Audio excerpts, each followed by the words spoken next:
ঈমানের পরে সবচাইতে গুরুত্বপূর্ণ ইবাদত হলো নামাজ।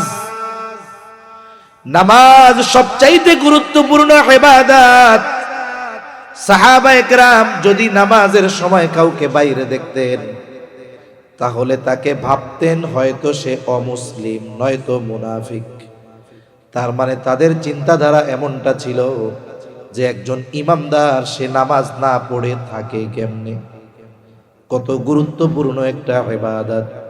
শুধু তাই না, নবীজি সাল্লাল্লাহু আলাইহি ওয়াসাল্লাম বলেন কিয়ামতের দিন আল্লাহ তাআলা সর্বপ্রথম নামাজের হিসাব নিবে। নবীজি বলেন আউয়ালু মা ইউহাসাবু বিহিল আবদু ইয়াউমাল কিয়ামাতিস সালাহ। নবীজি বলেন কিয়ামতের দিন সর্বপ্রথম নামাজের হিসাব নেওয়া হবে। কিয়ামতের দিন সর্বপ্রথম নামাজের হিসাব। রাসূল সাল্লাল্লাহু আলাইহি ওয়াসাল্লাম বলেন এই হিসাব যারটা সহজ হবে বাকি হিসাবগুলো তার জন্য আল্লাহ তাআলা সহজ করে দিবে। সুবহানাল্লাহ। এখন এই নামাজ পড়ার দ্বারা শুধু কি আখিরাতের লাভ? না না, দুনিয়ার লাভ আছে। যেমন আল্লাহ তাআলা কোরআনুল কারীমের এক জায়গায় বলেন ওয়া'মুর আহলাকা বিস-সালাতি ওয়াসতাবির আলাইহা লা নাসআলুকা রিজকা নাহনু নারযুকুকা ওয়াল আকিবাতু লিত-তাকওয়া। আল্লাহ তাআলা বলেন হে ঈমানদারেরা একটু খেয়াল দিয়ে শুনেন। আল্লাহ তাআলা বলেন ওয়া'মুর আহলাকা বিস-সালাতি ওয়াসতাবির আলাইহা। আল্লাহ তাআলা বলেন তুমি তোমার অধীনস্থদেরকে নামাজের আদেশ দাও, নামাজের আদেশ দাও। ওয়াসতাবির আলাইহা, তুমিও তার উপরে অটল থাকো। তার মানে নিজে নামাজি হও, ঘরের মানুষগুলাকেও নামাজি বানাও। বান্দা লাভ কি হবে?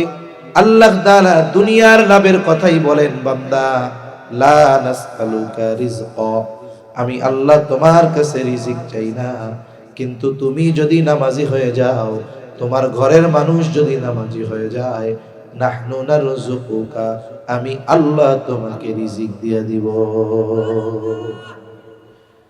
রিজিক মানে কি? বলে জীবন উপকরণ।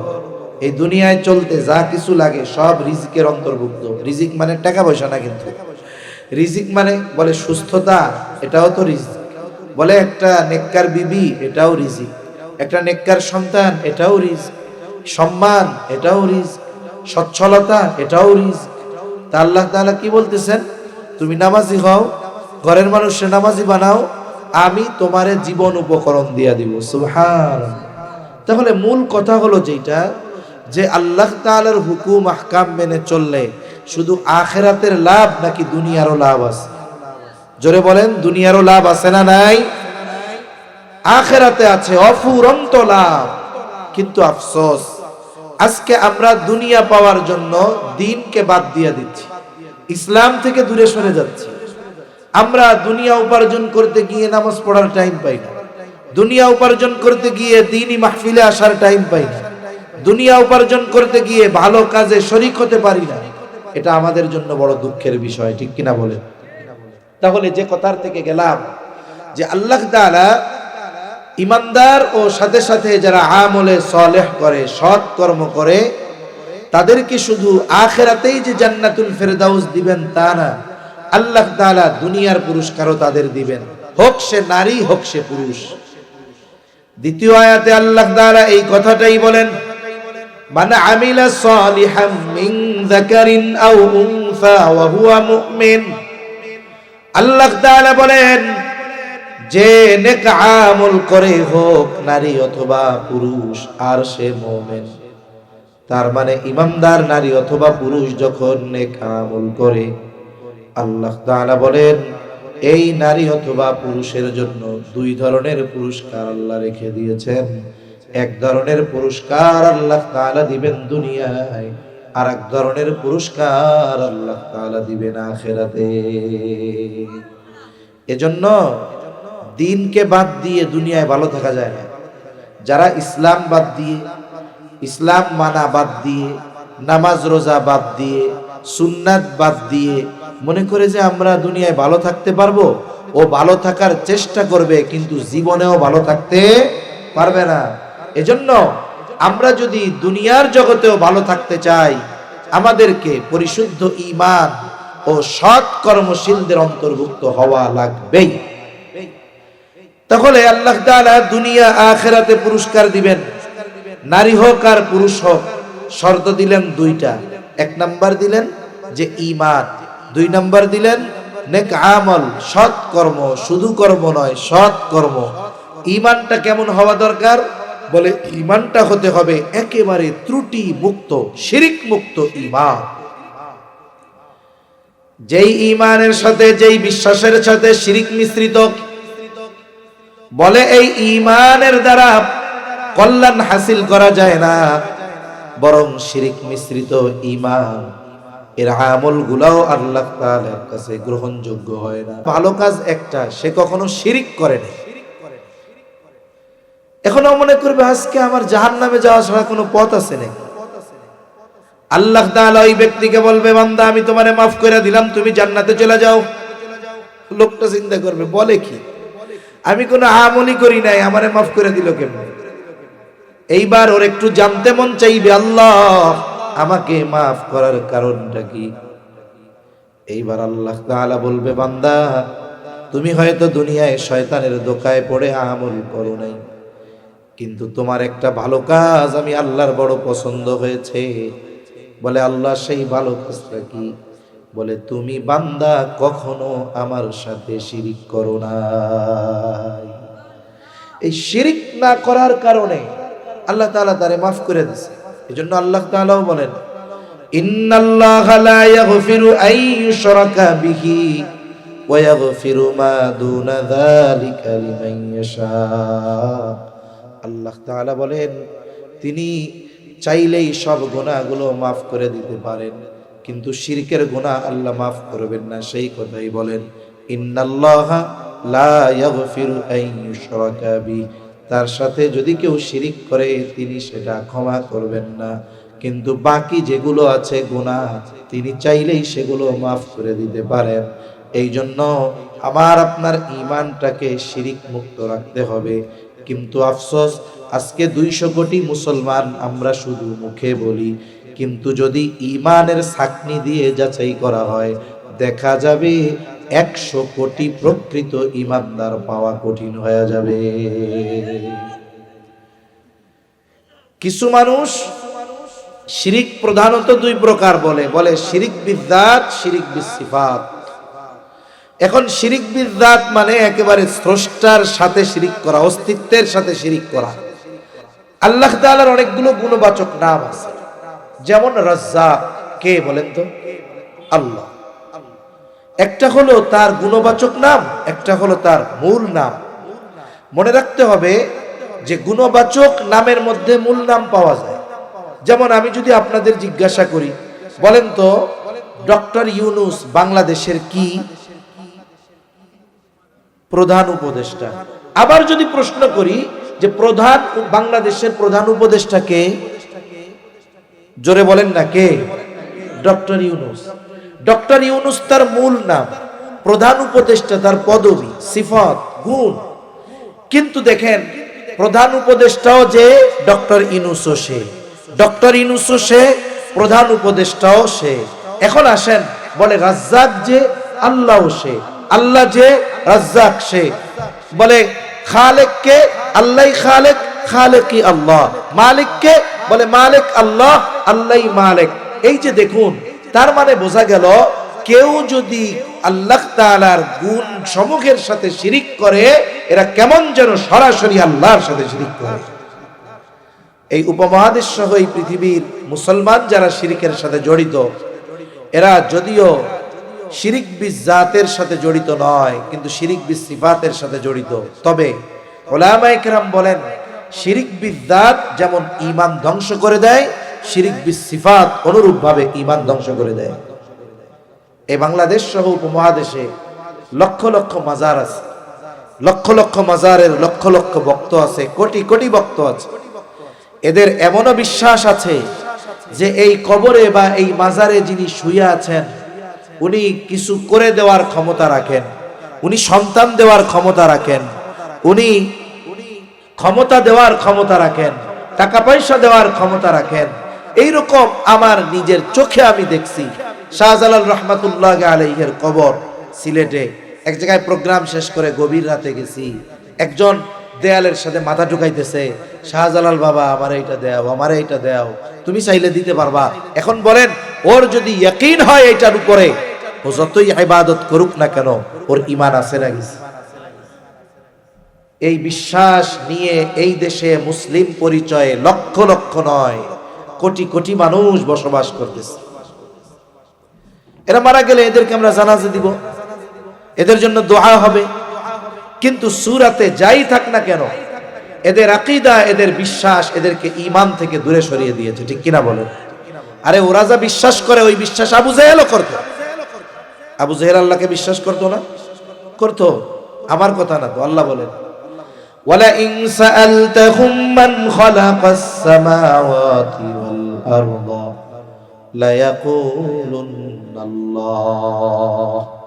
আল্লাহ রাব্বুল আলামিন বলেন, আপনি যদি মক্কার মুশরিকদের কাছে জানতে চান, তাদেরকে যদি আপনি জিজ্ঞাসা করেন মান খালাকাস সামাওয়াতি ওয়াল আরদ, আসমান এবং জমিনের স্রষ্টাকে, আপনি যদি মক্কার মুশরিকদেরকে জিজ্ঞাসা করেন, ওরা ওদের দেবদেবীদের কথা বলবে না, লাত মানাত উজ্জার কথা বলবে না। আপনার প্রশ্নের জবাবে তারা কি বলবে? আল্লাহ তাআলা দুইটা তাকিদ যোগ করে বলেন লা ইয়াকুলুনাল্লাহ, অবশ্যই অবশ্যই তারা বলবে আসমান জমিনের স্রষ্টা হলেন আল্লাহ। আসমান জমিনের স্রষ্টা কে? এ কথা কাফেররা বলবে। আল্লাহ বলতেছেন কি? দুইটা তাকিদ যোগ করে জিজ্ঞাসা করেন আসমান জমিন কে বানাইছে, ওরা বলবে অবশ্যই অবশ্যই আল্লাহ বানাইছে। আবার আরেক জায়গায় আল্লাহ তাআলা বলেন ওয়ালা ইন সাআলতাহুম মান নাযালা মিনাস সামাই মাআ ফাআহইয়া বিহিল আরদা বা'দা মাউতিহা। আল্লাহ তাআলা বলেন, আপনি যদি মক্কার মুশরিকদের কাছে জানতে চান মান নাযালা মিনাস সামাই মাআ, কে আসমান হতে পানি বর্ষণ করে, কে বৃষ্টি দেয়, শুধু তাই না, ওই বৃষ্টির দ্বারা কে মৃত জমিনকে পুনরুজ্জীবিত করে। আরে এখন তো চাষাবাদের কত আধুনিক সিস্টেম আছে। এক সময় যখন কারেন্টের মোটর ছিল না, তখন কি করতো মানুষ? সেলো মেশিন দিয়ে চালাইতো। কিন্তু ওই সময় মক্কার মানুষেরা যারা কাফের, এরাও আসমানওয়ালা আর আসমানি পানির জন্য অপেক্ষা করত। আল্লাহ তাআলা সেই কথাই বলেন, হাবিব আপনি যদি তাদের জিজ্ঞাসা করেন কে আসমান হতে বৃষ্টি বর্ষণ করে, ওই বৃষ্টি বর্ষণের দ্বারা, পানির দ্বারা কে ফসল উৎপাদনের অনুপযুক্ত জমিন তথা মৃত জমিন, এই মৃত জমিনকে কে পুনরুজ্জীবিত করে, ফসল উৎপাদনের অনুপযুক্ত জমিনটাকে কে ফসল উৎপাদনের উপযুক্ত করে তুলে, ওরা বলবে না এটা আমাদের দেব দেবীরা করে। আপনার এই প্রশ্নের জবাবে তারা কি বলবে? আল্লাহ তাআলা বলেন লা ইয়াকুলুনাল্লাহ, অবশ্যই অবশ্যই তারা বলবে বৃষ্টি দেন আল্লাহ, বৃষ্টির পানির দ্বারা ফসল উৎপাদনের অনুপযুক্ত জমিনকে উপযুক্ত করে তুলেন কে? এই বিশ্বাস কাদের? বলেন আবু জেহেলদের। কাদের? জোরে বলেন। আল্লাহরে কি পরিমাণ বিশ্বাস করে চিন্তা করছেন? এই পরিমাণ বিশ্বাস আমাদের অনেক ইমানদারের মধ্যে নাই, এটা বাস্তব। আবার আল্লাহ তাআলা বলেন ওয়ালা ইন সাআলতাহুম মান খালাকাহুম লা ইয়াকুলুনাল্লাহ, আপনি যদি মক্কার মুশরিকদেরকে জিজ্ঞাসা করেন তাদেরকে কে সৃষ্টি করেছে, তারা নাস্তিকদের মতো বলবে না আমরা এমনিই হয়ে গিয়েছি, বরং তারা বলবে কি লা ইয়াকুলুনাল্লাহ, অবশ্যই অবশ্যই আমাদের স্রষ্টাকে। তাহলে মক্কার কাফেররা আল্লাহকে বিশ্বাস করতো কি করতো না? এখন আমাদের দেশে যারা মাজার পূজারী, পীর পূজারী, কবরে সেজদা দেওয়াওয়ালা আছে না নাই? জোরে কোন? এদেরকে যদি বলেন আমাকে বানাইছে কে, ওরা কি বলবে? আসমান জমিনের মালিক কে? বৃষ্টি দেয় কে? সব ওরা বলবে না? এখন দেখেন এগুলো আবু জেহেল উতবা সাহেবাও কইতো। সমস্যাটা কোন জায়গায়? আবু জেহেল, উতবা, সাইবা তারা গিয়া কিছু মূর্তি বানাইতো, এই মূর্তির মাধ্যমে আল্লাহর কাছে চাইতো। আর আমাদের দেশের কিছু মানুষ মূর্তির কাছে চায় না, ঠিক কবরে যেটা হত্যা রয়েছে এটার কাছে চায়। আরে মূর্তি আর মরা এটার মধ্যে তফাৎ আছে? কোন জায়গায় তফাৎ আছে? মাজারের কাছে চায়, মূর্তি আর মাজারের কাছে চাওয়া তফাৎ আছে? এই বাইজিদ বুস্তামির একটা মাজার আছে চট্টগ্রাম, ওই জায়গায় একটা গাছ আছে, গেছেন নি কেউ আপনারা? কেউ জান নাই বাইজিদ বুস্তামির মাজারে? আচ্ছা, একটা গাছ আছে না, সুতা বেছে, কি লেগে বেচায়? কিন্তু মনের আশা মিটবো ওই জায়গায় সুতা বানলে। তা আমি একবার গেছি ছোটকালে, তখন তো বুঝি না, এমনি গেছি। এখন ছোট মানুষ, আমার খেয়াল আছে আর কি, আমিও চিন্তা করছি, আমারও তো ছোটবেলায় মনে অনেক কিছুর আশা, তা আমিও মনে খুব আশা নিয়ে আবেগের সাথে সুতা বানছি আর কি। তখন তো ছোট নাবালক, কিন্তু খেয়াল আছে, যা মনে হয় আশা করে বানছি, আমার একটাও পুরান হয় নাই, আর হওয়ার মতো সম্ভাবনাও নাই। কিন্তু মানুষ সুতা বাঁধতে বাঁধতে অবস্থা কি বানায় ফেলছে। একটু চিন্তা করে দেখেন যে আমরা মাজারের কাছে চাই, মাজার ওয়ালাদের কাছে চাই, অথচ আবু জেহেল, উতবা, সাইবা মূর্তির মাধ্যমে আল্লাহর কাছে চাইতো। এরা মনে করে যে মাজারের কাছে, গাছের কাছে, এর কাছে, তার কাছে, এর মাধ্যমে আল্লাহর কাছে চাইলে পাওয়া যাবে। তাহলে বলেন তো, ওই আবু জেহেল, উতবা, সাইবার বিশ্বাস আর এই মাজার পূজারীদের বিশ্বাসের মধ্যে কোনো তফাৎ আছে নাকি? কোনো তফাৎ নেই। এখন এই যে আল্লাহকে ওরা মানে, আল্লাহর জাতে বিশ্বাস করে, কিন্তু সিফাতের সাথে শিরিক করে। আবু জেহেল, উতবা, সাইবাও আল্লাহর সিফাতের সাথে শিরিক করত। এজন্য আল্লাহর জাতে বিশ্বাস করার পরেও তাদের ওই বিশ্বাস আল্লাহর কাছে মূল্যহীন ছিল, তারা চিরস্থায়ী জাহান্নামী। এই ধরনের মানুষ যারা আছে, আল্লাহর অস্তিত্বে বিশ্বাস করে, কিন্তু এইটাও বিশ্বাস করে যে মাজারওয়ালার, কবরওয়ালার এটা আমাকে দেওয়ার ক্ষমতা আছে, বলে তোমার মধ্যে আর আবু জেহেল, উতবা, সাইবার মধ্যে কোনো তফাৎ নেই। কষ্ট পাচ্ছেন আপনারা? তাহলে এক নাম্বার, আমার ঈমানটাকে শিরিক মুক্ত করতে হবে। আমার ঈমান যদি শিরিক মুক্ত হয়, আমল অল্প হলেও আল্লাহ তাআলা মাফ করে দিবে। কিন্তু যদি শিরিক যুক্ত হয়, আমার আমলগুলো নষ্ট হয়ে যাবে। কারণ দেখেন, 10 মণ দুধ নষ্ট হওয়ার জন্য 10 মণ গরুর প্রস্রাব দরকার হয় না, 10-15 ফোঁট দিলেই খালাস, ঠিক কিনা গো? এই জন্য নবীজিও বলেন, আখলিস দীনাকা ইয়াকফিকাল আমালুল কলিল। নবীজি বলেন, তোমার ঈমান খাঁটি করো, অল্প আমল নাজাতের জন্য যথেষ্ট হয়ে যাবে। আর যদি ঈমান খাঁটি না হয়, আমল অল্প হইলেও টিকবে না। আমি মাঝে মধ্যে উদাহরণ দেই। মনে করেন, এখন তো আমাদের বাড়িতে টিউবওয়েল আছে, মোটর আছে, অজু পানি বা জরুরত ছাড়ার পানির চিন্তা থাকে না। কিন্তু একটা সময় কি হইতো, দেখা যাইতো গ্রামের মধ্যে 1-2টা বাড়িতে টিউবওয়েল আছে, আবার অনেক সময় টিউবওয়েল নাই, খালের পানি, নদীর পানি আইনা রাত্রেবেলা রাখতো সকালের জরুরত মেটানোর জন্য। আমরাও দেখছি আমাদের গ্রামের বাড়িতে এরকম হইতো। এখন আপনি খালের থেকে পানি আনার জন্য গেছেন, একজন গেছে একটা কলস নিয়ে, তার কলসটা একটু ছিদ্র নিচে, আর একজন গেছে কলস নিয়ে, বলে তারটা ভালো কলস, কোনো ছিদ্র নাই। এখন সকালে পানি দরকার কতটুক, বলে পানি দরকার 5 লিটার, কিন্তু কলসে ধরে 20 লিটার। এখন দুইজনে গিয়া পানি ভরছে, ও ভরছে 5-6 লিটার, আর একজন যার কলস ছিদ্র, ও ভরছে 20 লিটার। এখন দুইজন আইনা সন্ধ্যার সময় বা এশার পরে কলস আইনা রাইখা দিছে বাড়ির উঠানে। একজন আনছে 5 লিটার, আর একজন আনছে 20 লিটার, কিন্তু 20 লিটার ওয়ালার কলসের তলায় একটু ছিদ্র।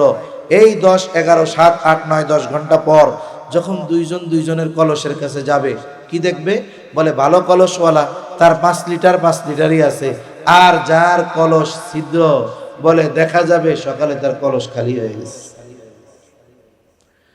বলে পানি বইরা আনলো, থাকলো না কেন, বলে কলসের নিচে ছিদ্র কেন।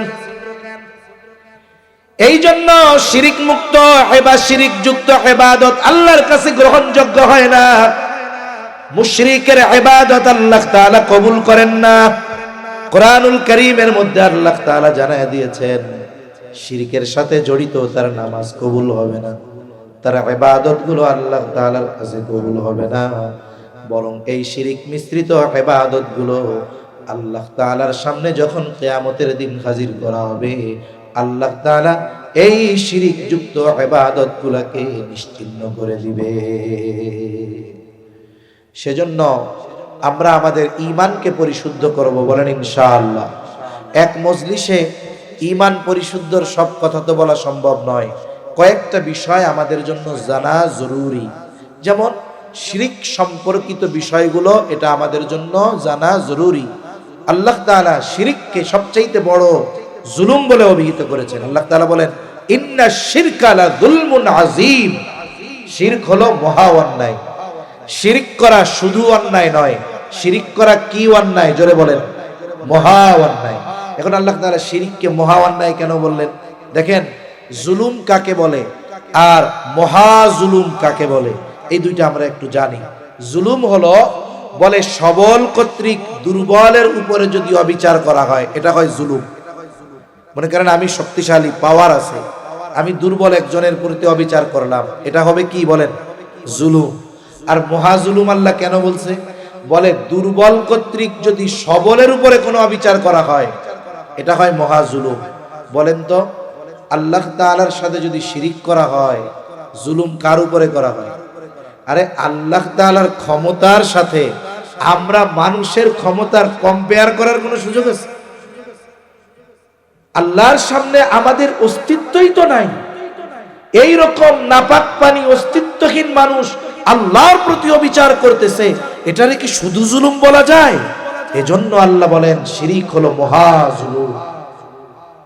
আল্লাহ তাআলা শিরিক করলে সবচাইতে বেশি বেজার হন। এজন্য আমরা আল্লাহ তাআলার জাতের সাথে তো করি না, আল্লাহর কোন সিফাত গুণাবলীর সাথেও আমরা শিরিক করব না। এটা আমাদের মনে রাখতে হবে। এই বিশ্বাসগুলো যদি ঠিক রেখে আমরা আমল করি, মূল তো ঠিক, এরপরে যদি আল্লাহ না করুন ত্রুটি বিচ্যুতি কিছু হয়ে যায়, আল্লাহ চাইলে মাফ করতে পারেন কি পারেন না? আল্লাহ মাফ করতে পারে। এজন্য আল্লাহ তাআলা সর্বপ্রথম ঈমানের কথা বলেছেন। দেখবেন যেখানেই জান্নাতের খবর বলে আগে ঈমান, এরপরে আমলে সালেহ। তার মানে ঈমানবিহীন কোন আমল পরিশুদ্ধ আমল হতে পারে। তাহলে এক নম্বরে আল্লাহ তাআলা বললেন, ঈমানদার নারী অথবা পুরুষ যদি আমলে সালেহ করে, এক নাম্বার ওই নারী হোক আর পুরুষ হোক, তার ঈমানটা খাঁটি হওয়া চাই। আবার আফসোসের বিষয় হলো, পুরুষদের চাইতে আমাদের মা বোন যারা, এরা বেশি শিরকের সাথে জড়িত, ঠিক কিনা বলেন?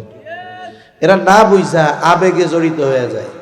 একটু বিপদ আপদ মুসিবতে পড়লেই করে আল্লাহ বিপদটা দূর করে, নবক দরবারে মোরগ দিমু, খাসি দিমু, গরু দিমু।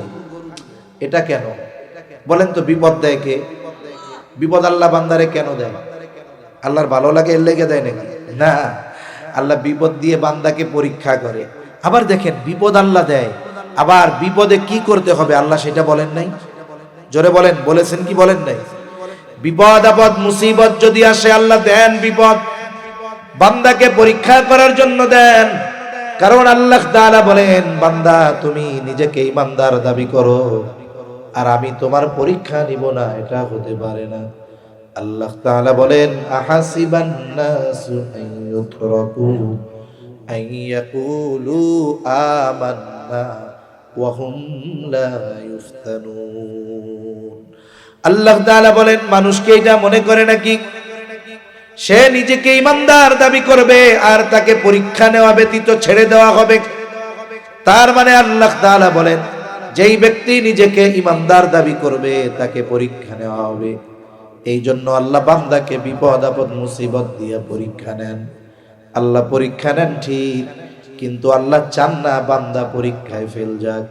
এই জন্য আল্লাহ বলেন, বান্দারে আমি তো পরীক্ষা নেই, তোকে পরীক্ষা করার জন্য বিপদ দিয়া পরীক্ষা নেই।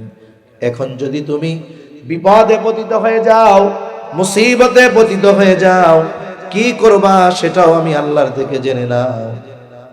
আল্লাহ তাআলা বলেন, ওয়াস্তাঈনু বিস-সাবরি ওয়াস-সালাহ। চা আছে? আপনি বক্সের ভোকালটা কমাই দিতে পারতেছেন? একবারে টন টন করেন। মাইক থাকলে মাইকের ভলিউমটা বাড়ায়। হ্যাঁ, কমাই দিছে, একটু টন টন করা যায় না? বস ভয়েস টানে, এই জন্য বলতেছি। আল্লাহ তাআলা বলেন ওয়াস্তাঈনু বিস-সাবরি ওয়াস-সালাহ।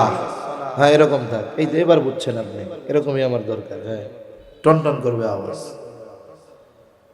ওয়াস্তাঈনু বিস-সাবরি ওয়াস-সালাহ। বিপদ আল্লাহ তাআলা দেন, আবার আল্লাহ তাআলাই বলেন বান্দা আমি আল্লাহর কাছে তোমরা সাহায্য চাও। বিপদে পড়লে সাহায্য দরকার, চাইবো কার কাছে? জোরে বলেন। কিসের মাধ্যমে? বলে বিস-সাবরি ওয়াস-সালাহ, ধৈর্য আর নামাজের মাধ্যমে আমি আল্লাহর কাছে সাহায্য চাও। তার মানে মূল যেই কথাটা বলতে চাই, বিপদ দেন কে? জবান খুলে বলেন। বিপদে সাহায্য কার কাছে চাইবো বলেন? বিপদ আপদ মুসিবত থেকে উদ্ধার করে কে? বলেন। তাহলে আমাদের মা বোনদের কিছু অভ্যাস আছে, বলে আল্লাহ এই বিপদে আমারে দিলা, এই বিপদটা যদি দূর হয়ে যায় অমুক বাবার দরবারে আমি একটা গরু দিব। তাহলে আপনি বিশ্বাস করেন যে বিপদ দেন আল্লাহ, বিপদে সাহায্য চাইতে হবে আল্লাহর কাছে, বিপদ থেকে উদ্ধারও করেন আল্লাহ, তাইলে গরুটা তো আল্লাহরে দেওয়ার দরকার ছিল, বাবারে দেন কেন? ঠিক কিনা বলেন? এজন্য মনে রাখতে হবে, কোন মানত যদি কেউ বাবার নামে পীরের নামে করে, এটা করার কোনো সুযোগ নাই। মানত একমাত্র কার নামে হবে? আল্লাহর জন্য হতে হবে। এজন্য কোনো মাজারে টাজারে মানত করার কোনো সুযোগ নাই, বাবার দরবারে মানত করার সুযোগ নাই। এই মানুষগুলো বুঝে না, আর আমার মা বোনরা এই কাজগুলো বেশি করে। এজন্য আমাদের মা বোনকেও শিরক থেকে বাঁচানোর শিক্ষা দিতে হবে। যদি না হয় তাহলে এত পরিশ্রম করে আমল করতেছে, আমলগুলো সব বাতিল হয়ে যাবে, নষ্ট হয়ে যাবে। তাহলে 1 নাম্বার ত্রুটি মুক্ত ঈমান, 2 নাম্বার শর্ত বলে আমলে সালেহ। আল্লাহ তাআলা পরিশুদ্ধ আমলের কথা বলেছেন। এখন পরিশুদ্ধ আমল বলে কোন আমল? যেই আমল আল্লাহর কাছে কবুল হওয়ার যোগ্যতা রাখে। এখন আমি আপনি যদি ঈমান ঠিক, আমলটা যদি আল্লাহর কাছে কবুল করাতে চাই, বলে 1 নাম্বার যেই আমলটাই আমি আপনি করি না কেন, একমাত্র যার জন্য আমল করব তিনি কে? শুনেন, ইবাদতের মধ্যেও শিরক আছে। ইবাদতের মধ্যে শিরক কি? বলে আল্লাহ তাআলার হক হইল তার সাথে শিরক না করা, তার ইবাদত করা। এখন কোন ব্যক্তি যদি কোনো ইবাদত, কোনো নেক আমল মানুষের সন্তুষ্টি বা মানুষকে দেখানোর জন্য করে, আল্লাহ তাআলার হক নষ্ট হয়। আর মানুষকে দেখানোর জন্য ইবাদত, এটা শিরকের একটা প্রকার। এজন্য ইবাদত কবুল যদি করাতে হয় আল্লাহ তাআলার কাছে, আমাদের ছোট বড় সব ইবাদত কাকে দেখানোর জন্য করব? মানুষকে দেখানোর জন্য করলে ওই আমল বাতিল হবে। আল্লাহকে দেখানোর জন্য করলে ওই আমল দুনিয়া আখিরাতে ফায়দা দিবে। এজন্য আমাদের নিয়তকে পরিশুদ্ধ করব, যে আমি আমার নামাজ, আমার কুরবান, আমার হায়াত, আমার মরণ, আমার যত ধরনের নেক কাজ আছে একমাত্র আল্লাহর সন্তুষ্টির জন্য করব। 2 নাম্বার যেই ইবাদতটা করব সেটা নবীজি সাল্লাল্লাহু আলাইহি ওয়াসাল্লামের পদ্ধতি অনুসারে করব। এই পৃথিবীতে এমন কোনো ইবাদত নাই যেই ইবাদত নবীর তরিকায় করা যায় না, এমন কোনো ইবাদত এই পৃথিবীতে নাই। বরং দুনিয়ার কিছু কাজ আছে যেই কাজগুলো যদি নবীর তরিকায় করা হয় ওটাকে ইবাদত বলে গণ্য করা হয়। সুবহানাল্লাহ। আরে ভাই, এখনকার মানুষ খুব স্মার্ট, আধুনিক। ঘর যা হয় হোক, তার বাথরুমটারে খুব সুন্দর করে বানায়।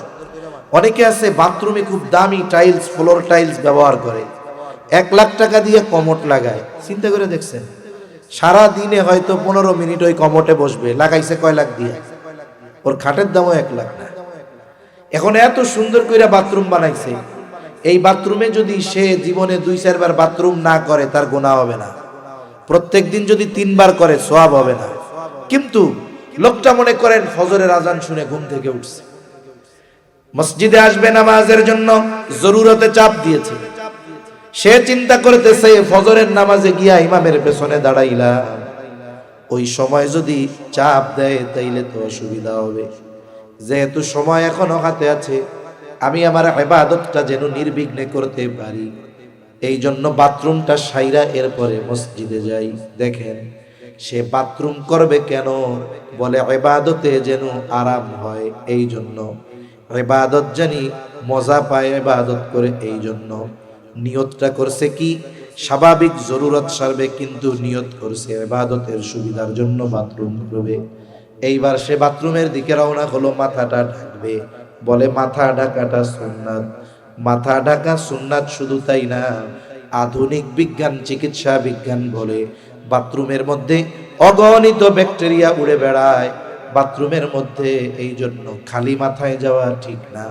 আর মাথার চামড়া এটা বড় সংবেদনশীল জায়গা, ওই ব্যাকটেরিয়া মাথার চামড়ার সাথে লেগে যায়, খুশকি হয়, পরিষ্কার না করার কারণে অনেক ধরনের রোগ হতে পারে। এই দৃষ্টিকোণ থেকে অনেক ডাক্তার বলেন যে আমরা অনেক সময় বাথরুমের মধ্যে ব্রাশ রাখি, মেসওয়াক রাখি, অনেকে রাখেন কি রাখেন না? এগুলো রাখা ঠিক না। যদি কেউ রাখে ভালো মতো পরিষ্কার করে এরপরে ব্যবহার করতে হবে। এগুলো বাথরুমের বাইরে রাখা দরকার। মাথা ঢেকে যাওয়া সুন্নাত। এরপরে বাথরুমে ঢোকার আগে দোয়া পড়া। অনেকে জানে না, ঢোকে সিটকানি লাগায় আর দোয়া পড়ে, এ কাম করলে হবে না।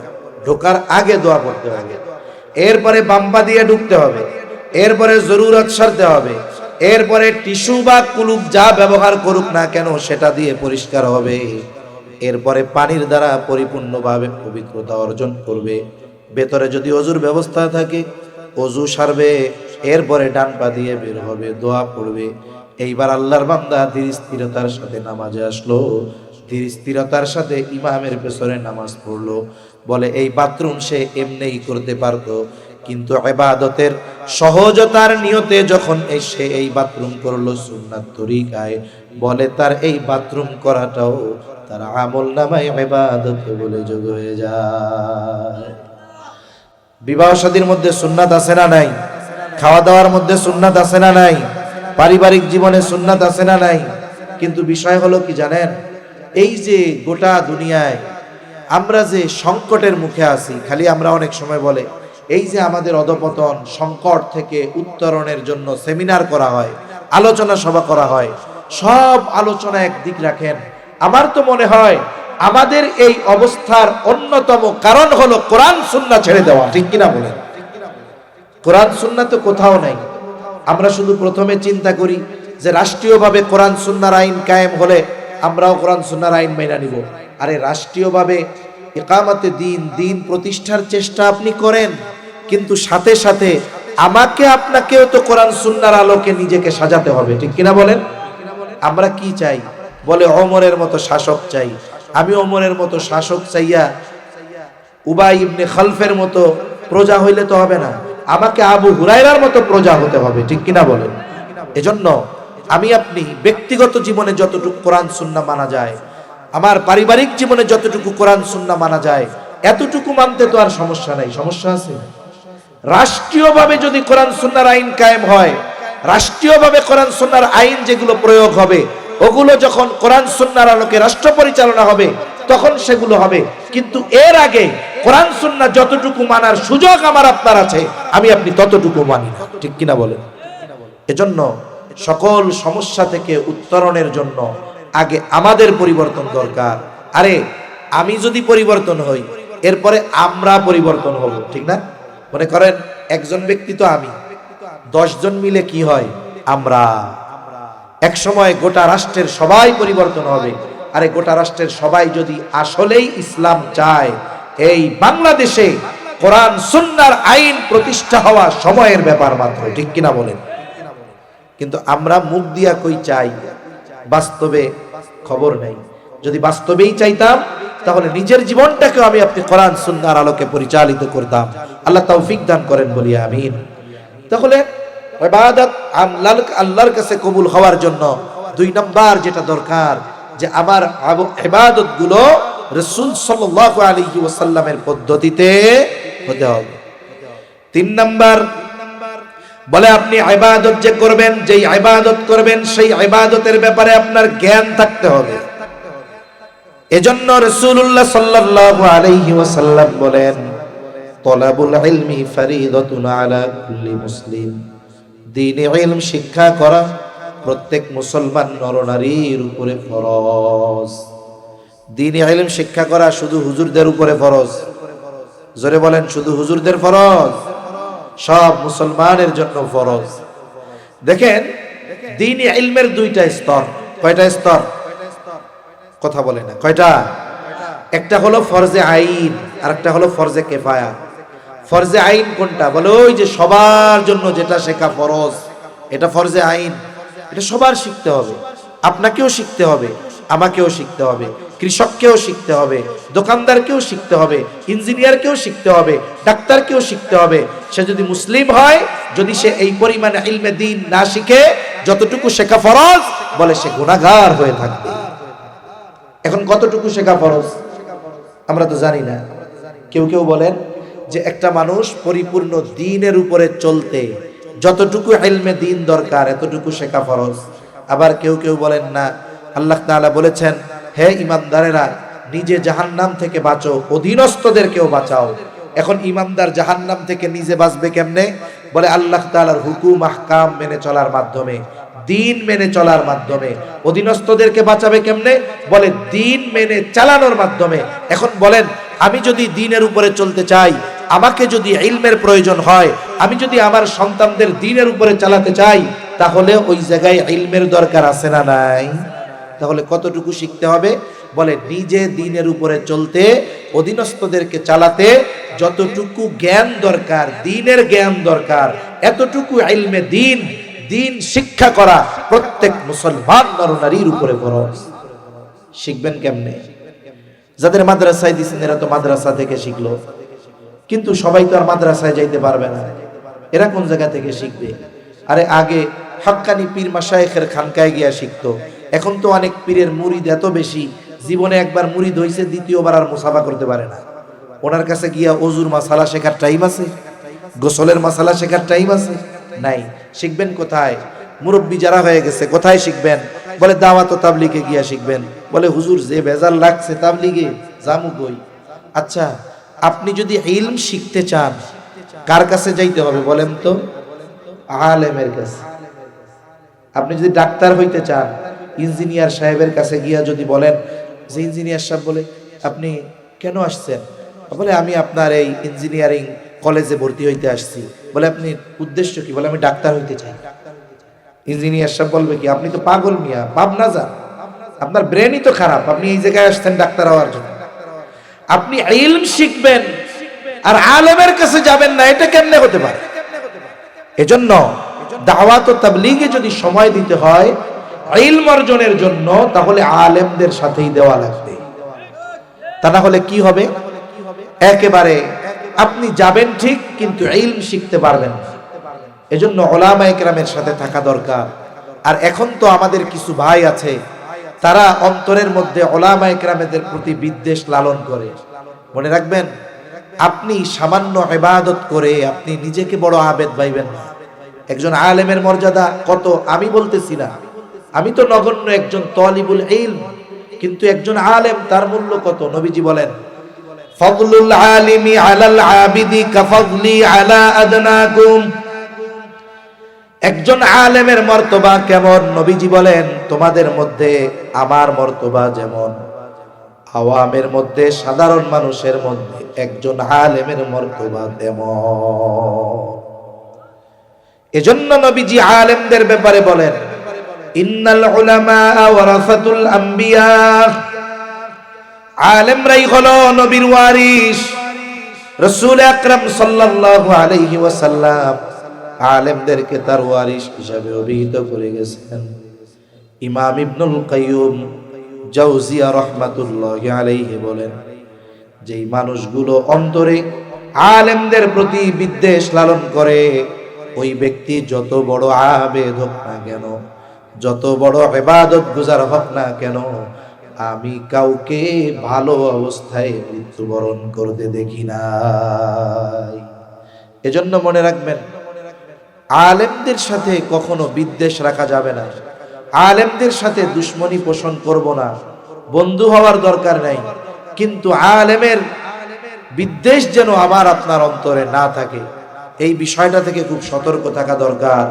কারণ আল্লাহ রাসূল সাল্লাল্লাহু আলাইহি ওয়াসাল্লাম আলেমদেরকে তার ওয়ারিস বলে অভিহিত করেছেন।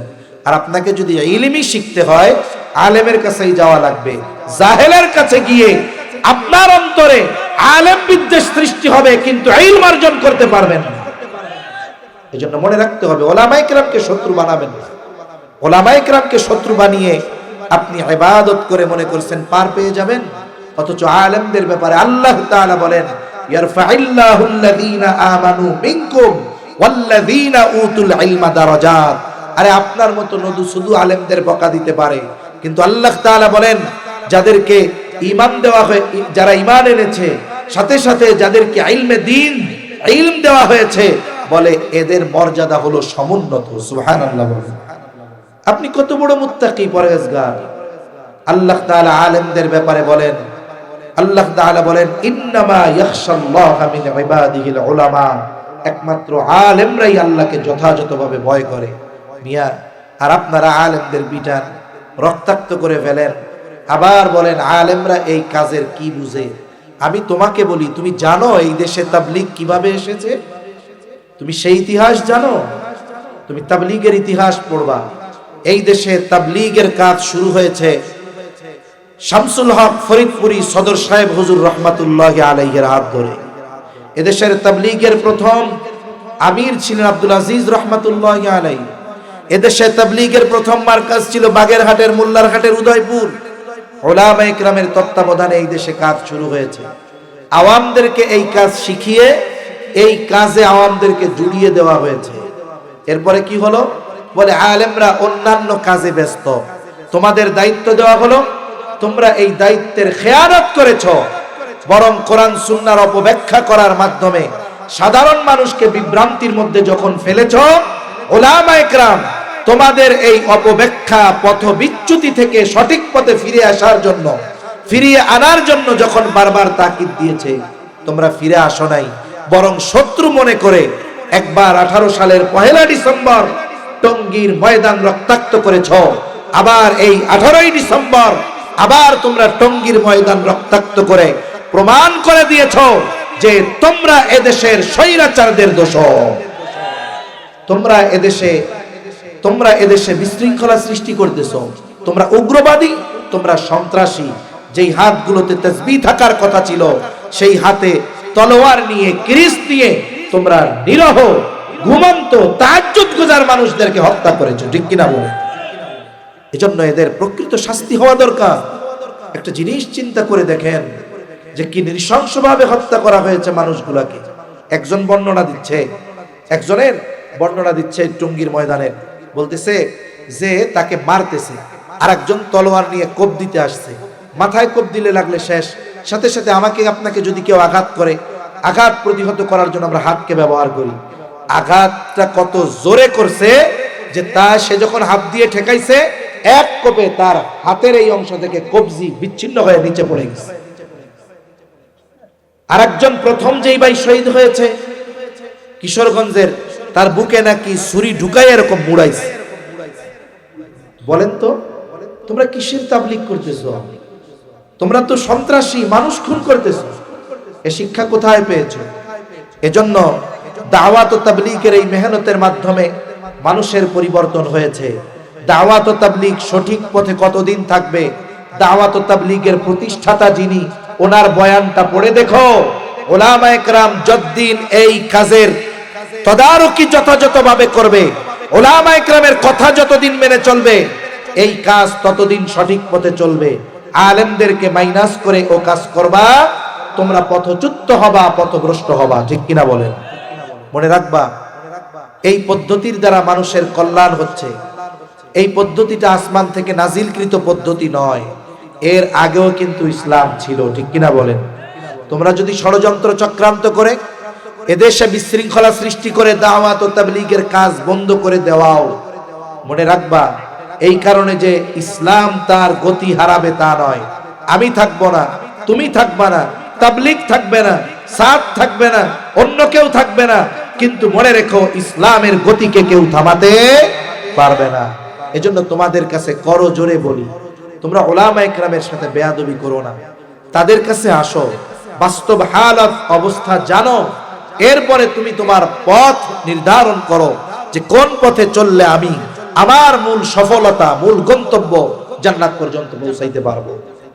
এরপরে ইলমে দ্বীন আরো শেখার পদ্ধতি কি? বলে আপনার মসজিদে ইমাম সাহেব আছে না, ইমাম সাহেবকে যেই মুরব্বীরা সূরা কেরাত দোয়া দুরূদ ঠিকমতো পারে না, এরা যদি গিয়ে বলে হুজুর আমরা তো ফরজ পরিমাণ ইলম হয়তো অর্জন করতে পারি নাই, এখন তো মুরব্বী সময় হয়ে গেছে দুনিয়া থেকে চলে যাওয়ার, এরপরেও আপনি আমাদেরকে এশার পরে আধা ঘন্টা সময় দেন যাতে করে আমরা ফরজ পরিমাণ দ্বীন শিখতে পারি। বলেন তো কোনো ইমাম বলবে যে না আমি পারবো না, ব্যস্ত আছি? কেউ বলবে? কিন্তু আমরা শিখতে যাই না। কেন যাই না? কারণ ইমাম সাহেবের উপরে যেই জাড়িটা মারি আমি, ইমাম সাহেব যদি জানে আমার দোয়ায় কোনো শুদ্ধ নাই, ইজ্জত থাকবে আমার?